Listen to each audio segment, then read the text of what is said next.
Very good morning दोस्तों, कैसे हो? आशा है आप अच्छे होंगे। मैं हूं युवराज और आज है हमारा चौथा दिन बनारस में। चौथे दिन आज हम चलते हैं चाची की कचौरी की दुकान जो 105 साल पुरानी है, उसी से आज स्टार्ट करेंगे। वहीं से आज नाश्ता करके निकलेंगे सारनाथ के लिए। ऐसा मानना है कि जब बच्चे स्कूल जाया करते थे, काशी विश्वनाथ यूनिवर्सिटी में पढ़ने जाया करते थे, तो चाचियाँ उनको प्यारी प्यारी गालियाँ देती थी। तो उसी की चाची की दुकान पर चलते हैं। चाची तो अब नहीं रही है, बट वहाँ पे बहुत ही अच्छा फ्लेवर मिलने वाला है। आपको टेक्सचर के साथ सब्ज़ी मिलेगी काशी फल के साथ। तो बहुत फेमस है, यूट्यूबर्स काफ़ी वहाँ ब्लॉगिंग कर चुके हैं। तो हम वहाँ से नाश्ते की स्टार्ट करते हैं और जर्नी में पहली बार आएंगे, लाइक शेयर सब्सक्राइब ज़रूर कर लेना। तो चलते हैं सीधा चाची की दुकान। तभी हम लिए हैं दुर्गा मंदिर और यहीं से निकल रहे हैं, सामने से अलंका साइड जा रहे हैं। तो ये देखिए दुर्गा मंदिर काफ़ी फेमस मंदिर है और इसकी जो बिल्डिंग देख रहे हो लाल पेंट से लगी हुई है, हमेशा रेडी रहता है, तो इसको लाल मंदिर भी बोला जाता है। अब अभी लंका साइड में हम पहुंच गए और यहाँ से देखिए ये है फेमस लंका का चौराया। इसमें अभी आया था चाची की दुकान पर जो 110 साल पुरानी दुकान है। बट आप यहाँ पर लोग क्या कह रहे हैं पता है आपको? 6 बजे से पहले तो भाई इशू तो ये बन गया था, हम आए थे चाची की दुकान पर, बट यहाँ लोगों ने बताया कि भाई साहब वो 6 से आपको 9 बजे तक ही कचौड़ियाँ मिलेंगी। बट उसके पीछे ही ये पहलवान लस्सी वाले की दुकान है। यहाँ कचौरी भी आपको मिलेंगी और फेमस यहाँ लस्सियाँ भी आपको अवेलेबल होने वाली है। तो ये देखिए अलग अलग तरीके से यहाँ जायका को आप पसंद करते हैं। आप बनारस में हैं तो इस दुकान पर आप विज़िट कर सकते हैं और यहाँ का टेस्ट भी आप अपने जायके के साथ ले सकते हैं। तो चलिए चलते हैं, वो ऑर्डर देते हैं आपको और दिखाते हैं आज यहाँ का ऑथेंटिक नाश्ता कैसा रहा। नहीं, ये है पहलवान लस्सी जो लगभग 100 से 60 साल पुरानी ये शॉप। यहाँ पे देखो ये मलयो ये लस्सी भी मिलती है आपको। और इसके बाद यहाँ लस्सी को बनाने का ऑथेंटिक तरीका जैसे हमने ब्लू लस्सी वालों को दिखाया था, उसी तरह से यहाँ पर भी इसका मेकिंग बनाया जा रहा है। पूरा हैंडमेड बनेगा और हम देखेंगे किस तरह से ये तैयारी चलती है। चलिए सर, पूरा ये तबेला भर दिया है और इसमें जो ये रबड़ी भी डाली जाएगी। तो भाई साहब इस टेक्सचर को और इस अंदाज में ये भाई साहब बना रहे हैं, इसको भी हम टेस्ट करेंगे। चलिए जब तक नाश्ता करते हैं। कचौड़ी इसमें डाल दिया है क्योंकि थोड़ा सा टाइम नहीं रहता है इनके पास, तो दोनों को इसको मैश करके चला रहे हैं। बनने वाली है थोड़ी देर में, ये भी लेंगे हम। और देखिए तीनों ये चारों तरफ आप रस देख पा रहे हैं, ये है इनकी दीवानगी पहलवान लस्सी वालों की। तो आप देखिए यहाँ भी कचौड़ी मेकिंग चल रही है, इसको भी हम टेस्ट करेंगे और आपको दिखाएंगे। मेकिंग का तरीका पहले उसको थोड़ा सा तल के बाहर निकाल लिया जाता है, उसके बाद इसको क्रंचीनेस देने के लिए फिर इसको भी बनाए जाएंगे। तो जी जी जी जी जी किंग स्टाइल है इनकी। और यहाँ पे अंकल पूड़ियाँ बेल रहे हैं, उसी के आधार पर यहाँ पर बनेगी। उसके बाद ये देखिए कितना रस कितना है, रस के साथ यहाँ पर कचौड़ियों की दीवान की वो है जो है। हम इनसे अब लेते हैं। हाँ जी, आप अपने पैसे ले लीजिए। दो प्लेट लगा दीजिएगा। ओके जी, ओके ओके। ये देखिए यहाँ पर निकलेगा और ये तरीका है इनको बनाने का। इसको फिर टाइट करेंगे अब ये लोग, फिर दोबारा इसको तला जाएगा, तो फिर उसके बाद हमको ये प्रोवाइड करेंगे। तो चलिए लेते हैं, फिर आपसे मिलते हैं। ये देखिए सब्जी जो आ गई है, इसका कब से आप देख रहे हैं, इसमें काले चने पल्ले पड़े हुए हैं, टमाटर भी है और जो इसकी थिकनेस है ना वो थोड़ी हैवी है, मतलब बड़ापन है।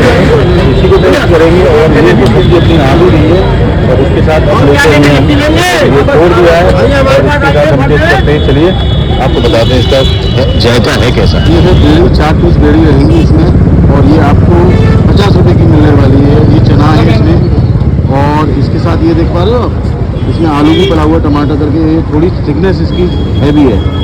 चलिए टेस्ट करते हैं और बता दें। हाँ भाई, तुझे कैसी लगी?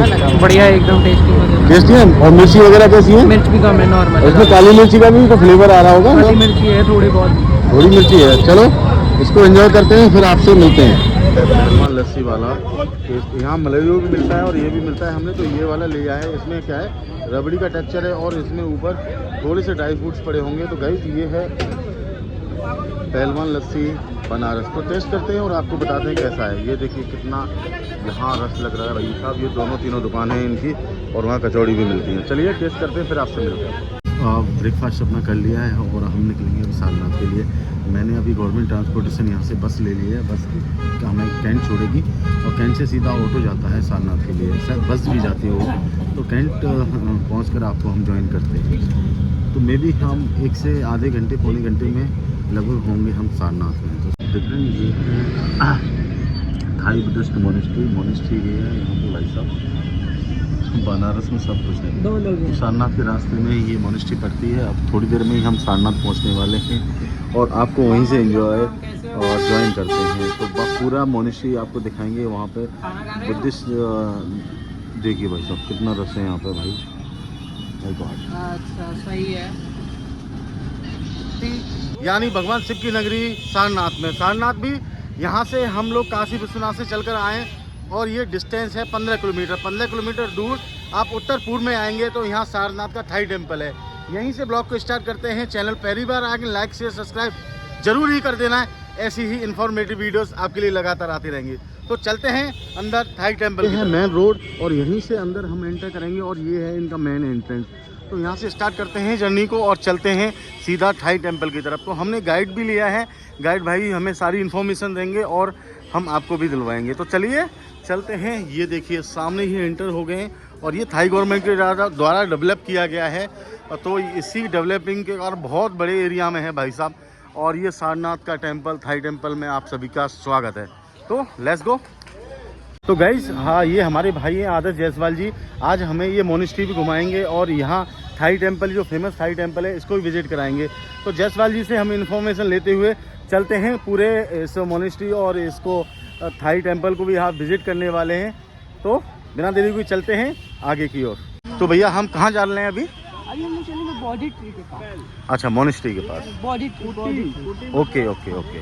और ये कितने बड़े एरिया में है लगभग? ये सर लमसम आपका जो घूमने वाला एरिया है वो 100 मीटर्स के अंदर बनाया गया है। 100 मीटर यानी एंड बहुत तो बड़ा ये है। ओके 100 मीटर्स के अंदर जो कि घूमने वाला एरिया बनाया गया है। ये देखिए साहब अभी हम बैकयार्ड की तरफ से जा रहे हैं पीछे की तरफ से ना।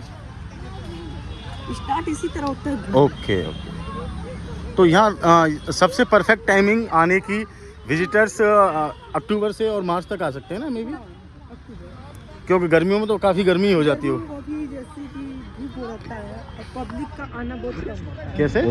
ठंड के मौसम में अदर कंट्री के लोग भी आते रहते हैं। अच्छा तो मतलब रस रहता है यहाँ Thailand, Cambodia, Sri Lanka, okay. Tibet, ये सब यहाँ पे आते ही रहते हैं। चलिए अब कहाँ चलते हैं हम? अभी हम लोग बॉडी ट्री के पास है। चलिए। अच्छा ये बौद्धि वृक्ष है। ओके बौद्ध वृक्ष। जो बौद्धि वृक्ष है वो बौद्ध ज्ञान है। ओके हाँ, बौद्धि वृक्ष जहाँ बुद्ध को ज्ञान की प्राप्ति है। भगवान बुद्ध के इम्पोर्टेंट प्लेस 4 होते हैं। ओके यानी भगवान बुद्ध के तो बहुत प्लेस हैं और जो इम्पोर्टेंट प्लेस होते हैं 4 ही होते हैं जी। फर्स्ट आता है लुम्बिनी नेपाल कपिलवस्तु। ओके यानी जहाँ बुद्ध का जन्म हुआ। जी जी। बुद्ध का जन्म 563 ईसा पूर्व में हुआ था। ओके 563 ईसा पूर्व में वैशाख पूर्णिमा के दिन हुआ। एंड सेकंड प्लेस आता है हमारा बौद्ध गया। जी। बौद्ध गया जहाँ भगवान बुद्ध को ज्ञान की प्राप्ति हुई थी। ज्ञान की प्राप्ति 35 वर्ष की अवस्था में Vaishakh Purnima. And third place Sarnath में भगवान बुद्ध ने पहला उपदेश दिया। अच्छा पहला ज्ञान का उपदेश यहीं दिया था ज्ञान प्राप्ति के बाद। और इसी जगह से बौद्ध धर्म की शुरुआत भी होती है जी। एंड सर 4th प्लेस आता है कुशीनगर। कुशीनगर वो भी यूपी में ही है। कुशीनगर यूपी में पड़ता है जो गोरखपुर के पास। जी जी जी। गोरखपुर के पास ही पड़ता है। वहाँ पे बुद्ध ने अपने शरीर को त्याग दिया था 80 वर्ष की अवस्था में। 18 ईयर्स। हाँ एंड सर यानी जो बुद्ध का ये तो हमारा जो सारनाथ में जो थाईलैंड प्लेस है यानी ये थाईलैंड का टेम्पल है। ये थाईलैंड का टेम्पल है बट इसका जो मेन टेम्पल होता है वो श्रीलंका टेम्पल होता है। ओके सारनाथ में जो मेन टेम्पल होता है वो जी। श्रीलंका टेम्पल होता है। ओके एंड सर जो सामने जो दिख रहा है उधर में जी जी जी। बड़ा सा दिख रहा है ओके ओके हाँ दिख रहा है ये उसे बोलते हैं स्तूप, इसको। जो कि सम्राट अशोक मौर्य जी के द्वारा बनाया गया था। उसे 249 ईसा पूर्व में बनाया गया था जो सम्राट अशोक मौर्य। ठीक उसी के सामने वो श्रीलंका टेम्पल बनाया गया। अच्छा श्रीलंका टेम्पल यहाँ भी है। हाँ। बनाया गया आपके। इसे मूलगनकुटी विहार बोलते हैं। ओके। इधर में तो नेक्स्ट कहाँ चलना है अभी? इधर में जो बोधि ट्री है, इस बोधि ट्री की जो थाईलैंड के द्वारा लगाया गया बोधि ट्री, ओके। इस बोधि ट्री के नीचे बुद्ध की स्टैचू बनाई गई है। जी जी जी। फर्स्ट में जो है, फर्स्ट वाला जो बोधि वो वाला बुद्ध का स्टैचू है, उसे बोलते हैं ज्ञान की मुद्रा। ओके। ज्ञान की मुद्रा यानी इनलाइटमेंट, यानी जो बुद्ध को ज्ञान की प्राप्ति बहुत ज्ञान होती है, उस मुद्रा में होती है। जी। इधर में दिख रहा है, इधर में जो ऐसे करते हैं उसे बोलते हैं अभय मुद्रा। अभय मुद्रा का मतलब होता है डर का भय नहीं। ओके। इधर में दोनों साइड की जो मुद्रा है जी, दो साइड की जो मुद्रा है उसे बोलते हैं धम्मचक्र परिवर्तन। धम्मचक्र परिवर्तन का मतलब होता है उपदेश। ये यानी कि सारनाथ में भगवान बुद्ध ने उपदेश किया था, इस मुद्रा में किया था। आइए नेक्स्ट चलते हैं मंदिर के अंदर। इधर में जो हमारा टेंपल, इस टेंपल को बोलते हैं पैगोडा। पैगोडा। ओके इसको थाईलैंड ने बनवाया है। जी। इस मंदिर के अंदर अभय मुद्रा की 9.5 फीट की स्टैचू बनाएगी, जो कि सिंगल स्टोन से है। ओके। हाँ, आप लोग मंदिर के अंदर जाएंगे और मंदिर की बड़ी प्रतिमा को देखेंगे और उसको बहुत अच्छे तरीके से बनाया गया है। मंदिर के अंदर जितनी भी स्टैचू दिखेंगे सब गोल्ड कलर के दिखेंगे। अच्छा जी। हाँ, मंदिर के अंदर 3-4 स्टैचू हैं, आप लोग अंदर जाकर दर्शन करके आइए। हम बाहर जी भैया, ये पगोड़ा टेम्पल बोला जाता है हाँ? इसे पगोडा टेंपल बोला जाता है। ओके। अभी ये टेंपल है, ये देखिए पगोड़ा टेंपल है और गाइड ने बोला है आप दर्शन करके आ सकते हैं और इसको देख कर के भी आना है हमें। तो चलिए चलते हैं अंदर टेंपल की तरफ। ये देखिए गोल्ड में है ये। हम यहाँ थोड़ा सा आवाज़ धीरे करके बात होना है, ये शांति का एरिया है। तो आप ये देखिए, ये थाई गवर्नमेंट के द्वारा डेवलप किया गया है, बनाया गया है पगोड़ा टेंपल। ये देखिए अलग अलग मुद्राओं में यहाँ पर बुद्धिस्ट की पोजीशन है और ये पूरी जो आपको ये तस्वीर दिख रही है ये गोल्ड कलर में है।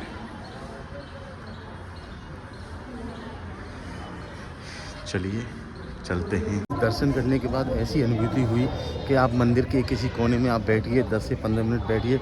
बड़ी शांति का माहौल था, बहुत ही खूबसूरत। और ये जो डेवलपिंग की गई है, देखिए आप रस देख सकते हो, कस्टमर्स कितने हैं, टूरिस्ट कितने हैं यहाँ पर।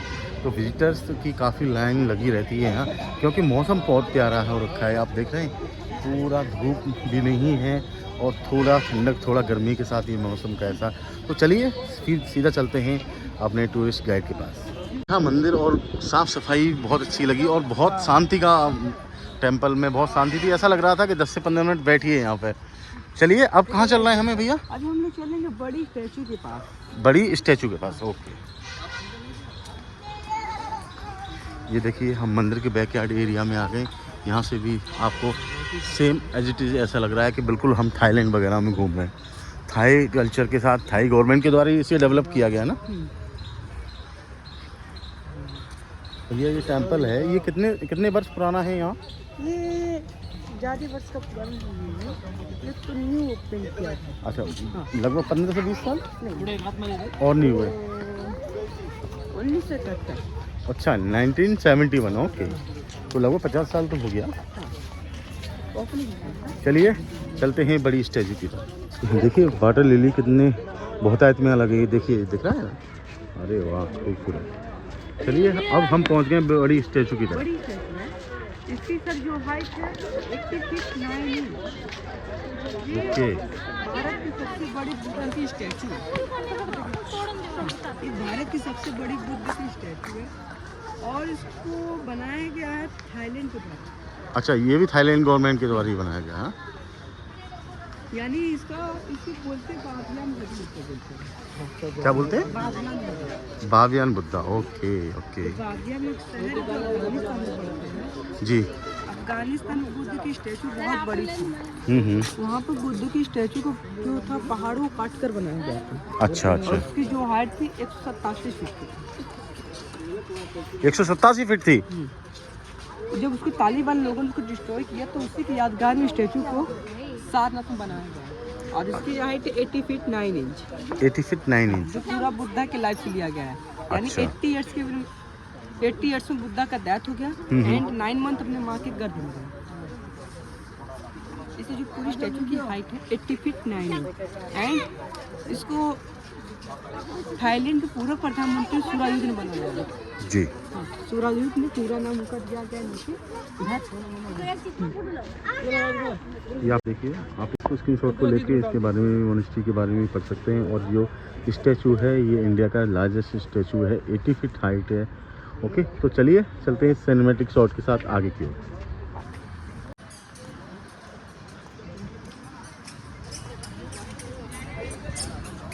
इसके बारे में बोलो। एक